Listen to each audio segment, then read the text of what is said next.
بسم اللہ الرحمن الرحیم اللہم صلی علی سیدنا و مولانا محمد النبی الامی وعلی آلہ واصحابہ وبارک وسلم الصلاۃ والسلام علیکہ یا رسول اللہ۔ تو آپ فرماتے ہیں تو میں یوم شہادت سیدنا علی المرتضیٰ کی نسبت سے ان کی سب سے افضل اور اعلیٰ خوبی جو ہے وہ بیان کر دیتا ہوں، اور وہ ہے ان کا اسلام میں ایمان میں سب سے اول ہونا۔ قرآن مجید میں ہے والسابقون السابقون اولئک المقربون۔ سورہ واقعہ کی یہ 10ویں اور 11ویں آیت ہے۔ کنز الایمان میں اس کا ترجمہ ہے، اور جو سبقت لے گئے وہ تو سبقت ہی لے گئے، وہی مقرب بارگاہ ہیں۔ سیدنا علی المرتضیٰ رضی اللہ تعالی عنہ کو اللہ رب العزت نے شروع سے ہی ایک انعام و اکرام سے نوازا، اور وہ یہ کہ انہیں پیدا ہوتے ہی آغوش نبوی حاصل ہو گئی، اور وہ گھر اب کو حاصل ہو گیا جس گھر میں اللہ رب العزت نے ایک طاہرہ بی بی، جن کا لقب جاہلیت میں زمانہ جاہلیت کے لوگوں نے بھی طاہرہ رکھا تھا، یعنی سیدہ خدیجہ الکبریٰ، اس گھر میں مولا علی رضی اللہ تعالیٰ عنہ کو تربیت پانے کا موقع حاصل ہوا، یعنی آغوش مصطفیٰ میں اور آغوش طاہرہ میں۔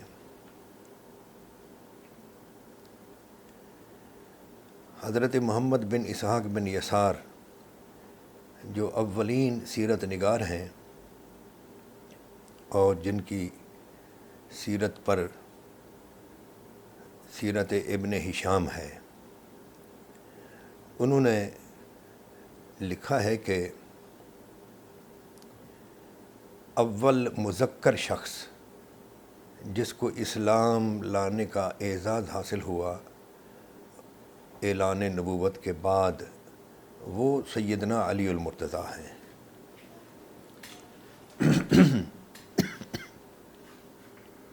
اور اس انعام و اکرام کی وجہ سے ہی آپ کو اولیت حاصل ہوئی۔ حافظ ابن کثیر نے تو یہاں تک لکھا ہے، اور اسے امام سیوطی رحمۃ اللہ تعالی علیہ نے تاریخ الخلفاء میں نقل کیا ہے کہ نبی کریم صلی اللہ علیہ وآلہ وسلم کے گھرانے سے پہلے کسی بھی شخص کو اسلام و ایمان کی سعادت نصیب نہیں ہوئی، یہاں تک کہ سیدہ ام ایمن، حضرت سیدنا زید بن حارثہ جو حضور کے منہ بولے بیٹے تھے، وہ بھی حضور کے گھر کے فرد تھے، پھر مولا علی حضور کے زیر تربیت تھے، سیدہ خدیجہ الکبریٰ، ان سے کوئی اور شخص سبقت نہیں کر سکا۔ یہ حافظ ابن کثیر نے صراحت کی ہے۔ تو کوئی غلام ہو یا عورت ہو یا 10 سال کا بچہ ہو، جس کو کسی دوسرے انسان سے سعادت ایمان اور اسلام پہلے نصیب ہو گئی، تو وہ ان سے افضل ہے، وہ اتنا افضل ہے جتنا پہلے اس کو سعادت اسلام نصیب ہوئی۔ اب غلام کے غلام ہونے میں، یعنی غلام کا غلام ہونا جو ہے، وہ اس کی سعادت اسلام میں رکاوٹ تو نہیں ہے۔ اگر جو بندہ غلام ہو جاتا ہے، عقل تو اس کے پاس وہی ہوتی ہے، سوچ بھی وہی ہوتی ہے، صلاحیتیں بھی ہر انسان کے اندر برابر ہوتی ہیں، یعنی فطری طور پر جو ہیں، تو باقی کسی کی غلامی جو ہے وہ تھوڑا صحیح بات ہے کہ اس میں اتنا وہ پروان نہیں چڑھ سکتا ذہن، تاہم اللہ تعالیٰ کی عطا جو ہے وہ تو ہر ایک کو برابر ہے۔ تو کوئی شخص غلام بھی ہو اور وہ مسلمان ہو گیا تو وہ اس سے بحیثیت سابق الاسلام اور سابق الایمان ہونے کے اس شخص سے بہتر ہے جو آزاد ہے اور ابھی تک اس کو یہ سعادت نصیب نہیں ہوئی، بھلے اس کو کسی نے پیش کی ہو یا نہ کی ہو۔ اگر اس کو پیش ہی نہیں ہو سکی تب بھی وہ ابھی پیچھے ہے، اور اس کو نبوی گھر میں ہونے کی وجہ سے غلام کو یہ سعادت پہلے نصیب ہوگی، تو یہ اس پر سبقت کر گیا۔ اور قرآن کہتا ہے وَسَابِقُونَ سَابِقُونَ، قرآن سے بڑھ کر کس کی بات ہے؟ تو مولا علی علیہ السلام جو ہیں ان کو یہ سعادت ایمان، سعادت اسلام سیدہ خدیجہ الکبریٰ کے علاوہ باقی تمام انسانوں سے پہلے نصیب ہوئی۔ جو ہی سعادت اسلام اور ایمان نصیب ہوئی تو انہیں باقی جو معمولات حضور اکرم صلی اللہ علیہ وآلہ وسلم جتنا کرتے تھے بجا لاتے تھے، ان معمولات میں شامل ہونا بھی ان کو سب سے پہلے نصیب ہوا۔ چنانچہ ایک حدیث پاک میں ہے کہ وہ فرماتے ہیں سرور عالم صلی اللہ علیہ وآلہ وسلم پر وحی نازل ہوئی پیر کے روز، اور اللہ رب العزت نے مجھے منگل کے روز ان کے ساتھ نماز پڑھنے کی سعادت عطا کر دی تھی۔ اور ایک وقت ایسا تھا کہ نمازی فقط 3 تھے، ایک حضور تھے، ایک سیدہ خدیجہ الکبریٰ سلام اللہ علیہا تھیں، اور تیسرے حضرت سیدنا علی المرتضیٰ تھے۔ اس سے معلوم ہوتا ہے کہ حضرت زید بن حارثہ اور سیدہ ام ایمن وغیرہ حضرات جو ہیں گھر کے اور افراد، انہیں بھی مولا علی سے ذرا بعد میں یہ سعادتیں نصیب ہوئیں۔ اس سلسلے میں ایک حدیث ہے جس کو بہت سے محدثین کرام نے حسن جید، بعد نے صحیح و سند کہا ہے، ذہبی نے بھی اس کو صحیح تسلیم کیا ہے۔ حافظ ہیثمی جو ہیں وہ فرماتے ہیں اس کے تمام راوی ثقہ ہیں۔ حافظ ابن حجر اسقلانی فرماتے ہیں یہ حدیث حسن جداً ہے، اور وہ یہ ہے کہ جو کہ امام نسائی رحمۃ اللہ تعالیٰ علیہ کی کتاب جو ہے خصائص علی کا متن، جو کہ ابو اسحاق الحوینی کی تحقیق سے ہے، اس میں اس کی نمبرنگ ہے 5، یعنی 5ویں حدیث۔ یہ 5ویں حدیث جو ہے اس کے راوی ہیں حضرت عفیف کندی رضی اللہ تعالیٰ عنہ۔ یہ اس وقت روایت کر رہے ہیں جب یہ مسلمان نہیں تھے، بعد میں جا کر اللہ تعالیٰ نے ان کو دولت اسلام سے نوازا۔ وہ فرماتے ہیں کہ ایک مرتبہ وہ مکہ حاضر ہوئے اور حضرت عباس بن عبد المطلب کے ہاں ٹھہرے۔ ان سے وہ کچھ کپڑے اور کچھ خوشبو عطر وغیرہ خریدنا چاہتے تھے۔ فرماتے تھے میں ان کے ساتھ بیٹھا تھا کہ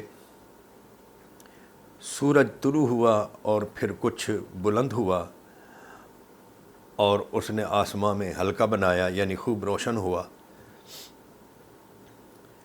تو میں کعبہ شریف کی طرف غور سے دیکھ رہا تھا کہ اچانک ایک شخص پر میری نظر پڑی جو آتا ہوا دکھائی دیا، اور اس نے رک کر آسمان کی طرف نگاہ فرمائی، پھر وہ کعبہ شریف کی طرف متوجہ ہو کر کھڑے ہو گئے۔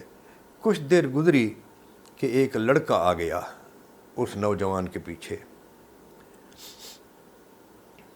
یہاں حضرت عفیف کندی جو ہیں حضور کو شاب فرما رہے ہیں، شاب کہہ رہے ہیں یعنی نوجوان۔ پھر ایک لڑکا آ گیا تو وہ لڑکا اس نوجوان کے سیدھی جانب کھڑا ہو گیا۔ کچھ دیر گزری تو ایک خاتون آ گئیں، وہ ان دونوں کے پیچھے کھڑی ہو گئیں۔ تو ان تینوں حضرات نے رکوع کیا، رکوع سے اٹھے تو سجدہ میں گئے، اور جب یہ سجدہ میں گئے، جب نوجوان سجدہ میں گیا تو وہ دونوں بھی، یعنی خاتون بھی اور لڑکا بھی، انہوں نے بھی سجدہ کیا۔ تو میں نے کہا یا عباس امر عظیم، بڑی بات ہے، آج میں بڑا واقعہ دیکھ رہا ہوں، عجیب بات ایک دیکھ رہا ہوں میں. تو حضرت عباس نے بھی فرمایا ہاں ھذا امر عظیم، بے شک یہ بڑی بات ہے. جانتے ہو یہ کون ہے؟ حضرت عفیف فرماتے میں نے کہا نہیں. فرمایا یہ محمد بن عبداللہ بن عبد المطلب ہیں اور یہ میرے بھتیجے ہیں. اور تم جانتے ہو یہ بچہ کون ہے؟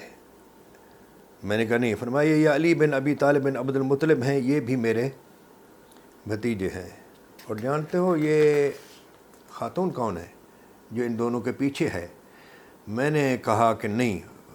انہوں نے فرمایا یہ خدیجہ بنت خویلد ہیں جو میرے اس نوجوان بیٹے کی بھتیجے کی زوجہ ہیں. میرے اس بھتیجے نے مجھے خبر دی ہے کہ انہیں ان کے رب نے جو کہ زمین و آسمان کا رب ہے اس دین کا حکم فرمایا ہے جس دین پر اس وقت یہ نوجوان قائم ہے. اور حضرت عباس بن عبد المطلب نے اس موقع پر فرمایا خدا کی قسم روئے زمین پر اس وقت اس دین پر ان تین کے علاوہ اور کوئی شخص نہیں ہے. یہ حدیث مسند احمد میں، مسند ابی یعلا میں اور ابن اسحاق کی سیرت میں، مستدرک حاکم میں، امام بیہقی کی دلائل النبوہ میں اور بہت سی کتابوں میں ہے. میں نے اس کی بہت زیادہ تشریح کی ہے اور اس کا حکم بھی بیان کیا ہے اپنی کتاب شرح خصائص علی میں. اب آپ اندازہ فرمائیں کہ ایک وقت ایسا تھا، صحیح حدیث میں ہے کہ نبی کریم صلی اللہ علیہ وآلہ وسلم کے علاوہ نماز پڑھنے والا سیدہ خدیجہ الکبریٰ اور مولا علی کے سوا کوئی اور تیسرا آدمی نہیں تھا. حضور تھے، حضور کے ساتھ یہ دو تھے، اور حضور کے ساتھ ان دو کو ملایا جائے تو یہ تین تھے اور چوتھا کوئی نہیں تھا. اب میں اس مقام پر ہمارے اہل سنت کے حضرات کسی دوسرے مسلک یا مکتب فکر یا جو بھی سمجھ لیں اس کی ضد میں یا تعصب میں یا مقابلہ بازی میں آ کر سیدنا علی المرتضیٰ علیہ السلام کی یہ فضیلت اور یہ خوبی جو ہے اس کو اختلاف کی نظر کر دیتے ہیں، جبکہ نبی کریم صلی اللہ علیہ وآلہ وسلم نے بھی اس خوبی کو تسلیم فرمایا ہے. اور آپ نے خود ارشاد فرمایا کہ آپ کی پوری امت سے اسلام میں حضرت علی جو ہیں مقدم ہیں، پوری امت کے مردوں میں سے. مولا علی سے اسلام میں مقدم سیدہ خدیجہ الکبریٰ کے علاوہ اور کوئی نہیں ہے. اعلان نبوت کے بعد، اعلان نبوت سے پہلے ایک قول کیا جاتا ہے کہ حضرت بحیرہ راہب جو ہیں وہ مسلمان ہو گئے تھے، وہ حضور پر ایمان لے آئے تھے، حضور کو نبی مان لیا تھا، رسول مان لیا تھا. اور اس وقت جب ان کی حضور سے ملاقات ہوئی تھی میرے آقا کی عمر کے 13ویں برس میں. لیکن اعلان نبوت کے بعد سب سے پہلے جس انسان کو سعادت اسلام اور ایمان نصیب ہوئی انسان کو، وہ سیدہ خدیجہ الکبریٰ ہیں. اور جس مذکر کو سعادت اسلام سب سے پہلے نصیب ہوئی وہ سیدنا علی المرتضیٰ ہیں. یہاں ایک حدیث بیان کرنے سے پہلے پہلے وہ حدیث ہی بیان کر دیتا ہوں. وہ یہ کہ نبی کریم صلی اللہ تعالی علیہ وآلہ وسلم نے جب سیدہ فاطمۃ الزہرا رضی اللہ تعالی عنہا کا نکاح حضرت سیدنا مولا علی علیہ السلام سے کیا تو سیدہ کے دل اقدس میں تھوڑی سی خلش پیدا ہوئی اور انہوں نے اس کا اظہار کیا. تو اس موقع پر آقا نے فرمایا اما ترضینا، کیا آپ اس بات پر راضی نہیں ہیں انی زوجتک اقدم امتی سلمن، میں نے آپ کا نکاح اس شخص سے کیا ہے جو میری پوری امت میں اسلام کے لحاظ سے مقدم ہے، وَأَكْثَرَهُمْ علماً، اور علم میں سب سے زیادہ ہے، وَأَعْظَمَهُمْ حلماً، اور حلم بردباری اور وقار میں سب سے بڑا ہے۔ یہاں ہم اسلام کی تقدیم بیان کر رہے ہیں کہ اسلام میں سب پر مقدم ہے۔ اب اس میں جب اظہار ایمان فرمایا مولا علی رضی اللہ تعالی عنہ نے، اگر اس کو 10ویں سال تک بھی ہم مان لیں، جیسا کہ اکثر سیرت نگار حضرات نے کہا ہے کہ صحیح قول یہ ہے کہ جس وقت آپ نے اظہار اسلام فرمایا تو اس وقت آپ کی عمر مبارک 10 سال تھی، تو 10 سال کا جو بچہ ہے وہ کسی کی بات پر لبیک کہے، کسی کی بات کی تصدیق کرے، تو اس کی بھی ایک اہمیت ہے، اور خصوصاً عقل مند بچہ۔ تو جب 10ویں سال میں انہوں نے نبی کریم صلی اللہ علیہ وآلہ وسلم کی تصدیق فرمائی، تائید فرمائی، اور دوسرے دن آپ کے ساتھ نماز میں بھی شامل ہو گئے، اور آقا نے بھی اس اسلام قبول کرنے کو، ان کے اس دور کے اسلام قبول کرنے کو مقرر رکھا، اور پوری امت سے سبقت اور تقدیم میں بھی اس کو بیان فرمایا۔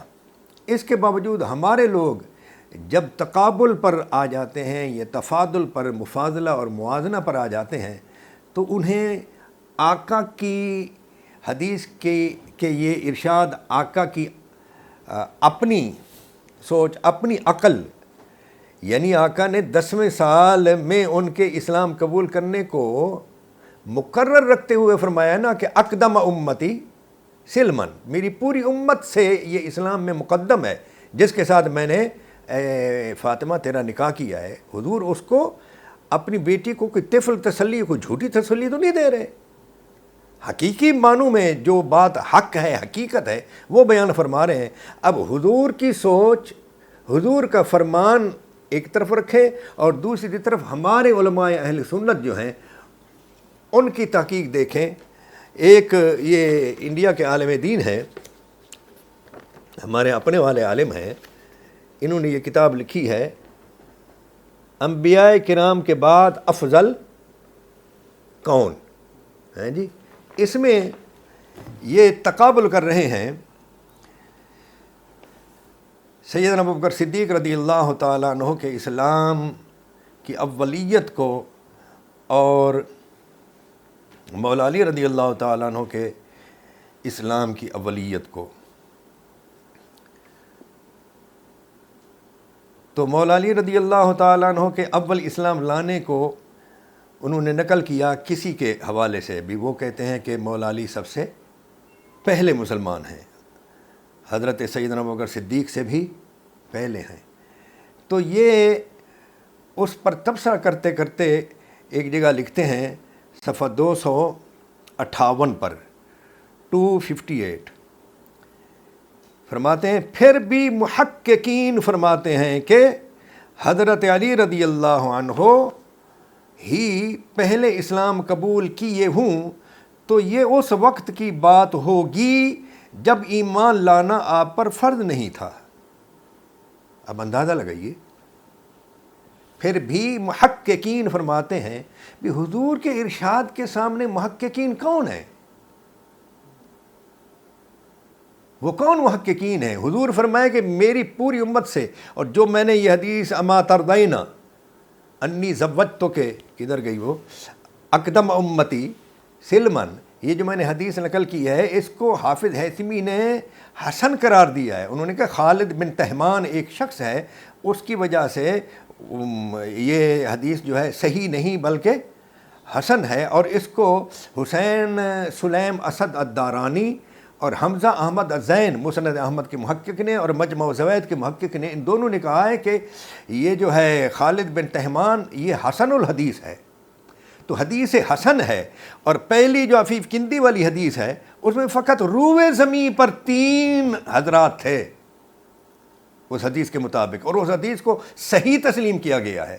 جب روئے زمین پر مولا علی، سیدہ خدیجہ اور حضور کے علاوہ چوتھا کوئی تھا ہی نہیں، نہ کوئی مسلمان تھا نہ کوئی نمازی تھا، تو اس کو عفیف کندی ایک صحابی جو ہیں وہ بیان کر رہے ہیں، حضرت عباس بن عبد المطلب بیان فرما رہے ہیں کہ ان 3 کے علاوہ اور کوئی نہیں، اور حضور فرماتے ہیں سیدہ فاطمہ الزہرا کو کہ اے بیٹی، علی میری پوری امت میں سب سے پہلا مسلمان ہے جس کے ساتھ میں نے تیرا نکاح کیا ہے۔ اب حضور کی مانیں، حضرت عباس بن عبد المطلب کی مانیں، حضرت عفیف کندی کی مانیں، یا یہ جو مولانا مفتی مطیع الرحمن رضوی صاحب فرما رہے ہیں، پھر بھی محققین فرماتے ہیں۔ کون محققین ہیں؟ بھاڑ میں جائیں، محققین فرماتے ہیں جو بھی کوئی محقق ہو۔ اسی طرح حضرت سیدنا امام اعظم ابو حنیفہ رضی اللہ تعالیٰ عنہ کی طرف ایک قول منسوب کیا جاتا ہے کہ وہ فرماتے تھے بچوں میں وہ ہیں، غلاموں میں وہ ہیں، اور آزاد مردوں میں وہ ہیں۔ ارے بھئی یہ کہہ کر کیوں اہمیت گھٹاتے ہو یار؟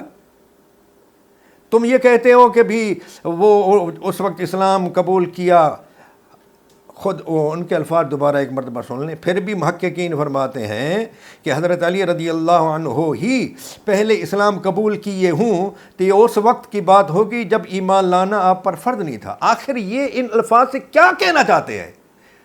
یہ کہنا چاہتے ہیں کہ ہم ان محققین، یہ جو محققین کون ہیں، کیا خبر کون ہیں؟ محققین کا ایسے لفظ اس نے ٹھوک دیا ہے۔ کون محققین ہیں کہ ہم ان کے محققین کے قول کو قبول کرتے حضور کی حدیث کو چھوڑ دیں؟ کیسی بے شرمی اور بے حیائی ہے۔ پھر بھی محققین فرماتے ہیں، کون ہوتے محققین قرآن و سنت کے سامنے؟ والسابقون السابقون اولئک المقربون۔ تو اس لیے یہ اس قسم کے دعوے کرنا پھر بھی محققین فرماتے ہیں، بھاڑ میں جائیں جی یہ جو بھی محقق ہیں۔ اور اسی طرح امام اعظم ابو حنیفہ کی طرف یہ غلط منسوب کیا جاتا ہے کہ انہوں نے یہ کہا۔ امام اعظم کیوں اس کو وہ کریں؟ ہم جب خود امام اعظم ابو حنیفہ کی تابعیت ثابت کرنے لگتے ہیں تو ان کی عمر جو ہے نا 2-3 سال 4 سال میں ثابت کرتے ہیں کہ انہوں نے حضرت انس کو دیکھا، فلاں کو دیکھا، اور یہ تو 10 سال ہیں۔ اور ہم سنی وہ لوگ ہیں بیڑا غرق ہو جائے تعصب کا کہ ہم تعصب میں اتنے آگے نکل گئے کہ ایک طرف ہم ماننے پر ہیں تو ہم اپنے سیدنا و مرشدنا حضرت سیدنا عبد القادر جیلانی رحمۃ اللہ تعالی علیہ نے عالم شیر خارگی میں جب وہ بچے تھے اور ماں کا دودھ پیتے تھے تو رمضان آیا تو انہوں نے ماں کا دودھ چھوڑ دیا۔ ہم اس واقعے کو کوٹ کرتے ہیں اور ہمارے علماء بیان کرتے ہیں ان کی افضلیت میں، اور کیا کہا جائے کہ جی ٹھیک ہے کوئی حضور غوث الاعظم کا منکر آ جائے، ہیں جی کوئی اولیاء کی کرامات کا منکر آ جائے اور وہ کہے کہ کوئی مادرزاد ولی نہیں تھے، تم غلط کہتے ہو، تو تمہیں غصہ لگے گا یا نہیں لگے گا؟ ہم تو بیان کرتے ہیں اس کو، اور کوئی اس کو آ کر مسترد کرے تو ہمیں غصہ ہوگا، بھلے وہ عالم شیر خارگی کا واقعہ ہے۔ اور ادھر 10 سال، اور صحابی کی عمر جو ہے نا، صحابی کی عمر آپ جو ہے نا اصول حدیث کی کتابوں میں اس میں آپ پڑھیں، مفتی مطیع الرحمن رضوی صاحب جو ہیں انڈیا والے، میں ان سے بھی درخواست کروں گا حضرت آپ صحابی کتنی عمر کا ہو حضور کو دیکھے، حضور کے پاس اس کو لے جایا جائے اور حضور اس کے سر پر ہاتھ پھیر دیں، ہیں جی، تو وہ صحابی ہوتا ہے یا نہیں ہوتا؟ یعنی یہ اس میں ہم اختلاف کرتے ہیں۔ 4 سال کا ہے تھا جی فلاں، دوسرے فلاں صاحب جو تھے وہ صحابی ہیں اس لیے کہ 4 سال کی عمر میں تھے اور حضور کا انتقال ہوا اور انہوں نے حضور کو دیکھا تھا۔ اور اسی طرح میں نے میرے خیال ایک کتاب میں پڑھا تھا کہ حضرت سفیان بن عیینہ جو ہیں یہ کوئی 4 سال کی عمر میں تھے، قرآن کے حافظ بن گئے، اور ان سے اس دور کے حفاظ اور قرآن کریم سنا، اور جب سنا اور مختلف مقامات سے سننے کے بعد کہنے لگے کہ بھائی اس بچے سے جو قرآن لینا چاہے لے، ذمہ داری ہم پر ہے۔ کتنی عمر تھی؟ 4 سال۔ یہ میرے خیال قاری محمد طاہر رحیمی ہیں، علماء دیوبند میں سے تھے، ان کی کتاب کشف النظر میں نے یہ بات پڑھی تھی کہ 4 سال کی عمر میں اس دور کے حفاظ اور قرآن کا ان سے قرآن حاصل کرو۔ اور مولا علی یہ ستیہ ناز نہ ہو جائے تعصب کا کہ 10 سال کی عمر میں انہوں نے اسلام قبول کیا، اور وہ کہتے ہیں جی بس وہ فرض نہیں تھا اور یہ تھا اور وہ تھا۔ افسوس کی بات ہے۔ آئیے ذرا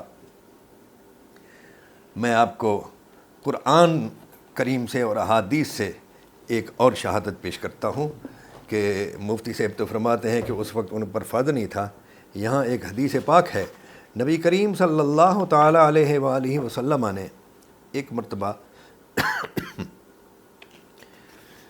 فرعون کی بیٹی کی خادمہ تھیں ایک، جس کو حدیث پاک میں ماشطہ بنت فرعون کہا گیا، یعنی فرعون کی بیٹی کو کنگھی کرنے والی، اس کی خدمت کرنے والی، اس کی بال سنوارنے والی ایک باندی تھیں۔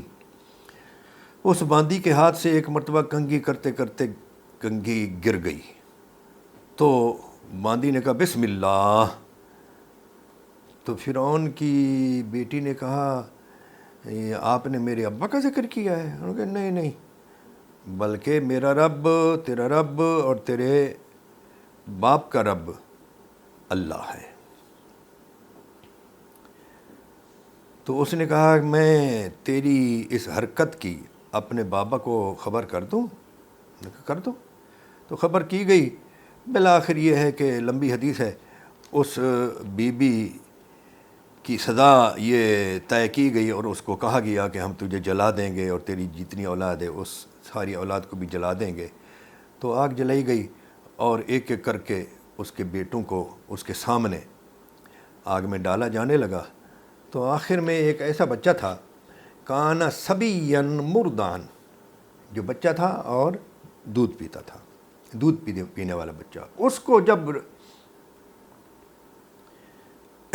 ڈالا جانے لگا تو وہ بول پڑا۔ اس نے کہا یا اماں انک علی الحق، اصبری یا اماں، امی صبر کرنا، بے شک آپ حق پر ہیں۔ تو سب ہکے بکے رہ گئے، بھی یہ دودھ پیتا بچہ، چھوٹا بچہ بول پڑا ہے۔ تو اس کی ماں کا بھی دل بڑا ہوا، آخر وہ دانا تھی، بڑی عمر کی تھی، تو آدمی ڈاواڈول بھی ہو سکتا ہے آخری لمحات میں، تو وہ بھی قابو ہو گئی۔ بہرحال اس کو اس بچے سمیت آگ میں ڈال دیا گیا۔ یہ واقعہ میرے آقا نے جب بیان کیا تو پھر فرمایا تکلم اربعۃ وہم صغار، 4 لوگوں نے کلام کیا جبکہ وہم صغار، وہ چھوٹے تھے۔ ھذا، ایک یہی اس مئی کا بیٹا، دوسرے شاہد یوسف، جس نے حضرت یوسف علیہ السلام کی عصمت کی گواہی دی تھی، قرآن میں ہے نا سورہ یوسف میں وشاہد شاہد من اہلہا۔ تیسرے صاحب جریج، جریج ایک ولی تھے، ان کے بارے میں بھی ان کی بھی پاک دامنی، ان پر الزام لگایا کسی نے زنا کا، تو ان کی پاک دامنی کی شہادت اور گواہی بھی اس بچے نے دی تھی جس بچے کو فاحشہ عورت نے جنم دے کر کہا تھا کہ یہ اسی جریج کا بیٹا ہے، الزام لگایا تھا۔ تو جریج نے اس لڑکے کی طرف اشارہ کیا تو اس لڑکے نے کہا کہ نہیں، میں ان کا نطفہ نہیں ہوں، میں فلاں کا ہوں۔ یہ تیسرے ہو گئے وعیسی ابن مریم علیہ السلام، اور چوتھے حضرت عیسیٰ علیہ السلام۔ انہوں نے بھی جب وہ، یہ بھی قرآن کریم میں سورہ مریم میں جب وہ بچے تھے تو انہوں نے کلام کیا تھا انی عبداللہ آتانی الکتاب وجعلنی نبیّا وجعلنی مبارکا، اور اپنی ماں کا بھی ذکر کیا، اپنی ماں کی نیکی کا ذکر کیا۔ تو یہ بتلائیں کہ جب سیدنا عیسیٰ علیہ السلام یا باقی یہ جو 4 ہیں، یہ جب بولے تھے، ان پر یہ بولنا فرض تھا۔ اگر حضرت علی رضی اللہ تعالی عنہ نے 10ویں سال میں اظہار اسلام اور اظہار ایمان فرمایا، تو آپ یہ کہیں مفتی صاحب یا مفتی صاحب کے علاوہ مفتی موتی الرحمان صاحب کے علاوہ اور بھی بہت لوگ ایسا کہتے ہیں، لکھتے ہیں، میں نے فقط ان صاحب کا نام لے لیا ہے۔ تو اگر کوئی کہے کہ جی اس وقت ان پر فرض نہیں تھا، وہ بچے تھے، تو یہ بچے تھے کہنا، ننھے سے بچے تھے، فرض نہیں تھا، یہ ساری باتیں جو ہیں نا یہ مذہبی تعصب کی وجہ سے ہیں۔ قرآن مقدم ہے، ہمارے لیے محققین مقدم نہیں ہیں، اور محققین کا نام بھی نہیں ہے، مجہول لوگ ہیں، اللہ تبارک و تعالیٰ سے التماس اور التجا ہے کہ وہ ہمیں من کو تسلیم کرنے کی توفیق عطا فرمائے، اور قرآن و سنت کے مطابق مولا علی علیہ السلام کی یہ اعلیٰ قسم کی فضیلت جو ہے اسے ہضم کرنے کی، اسے قبول کرنے کی توفیق اور سعادت نصیب فرمائے۔ آمین ثم آمین وما علینا الا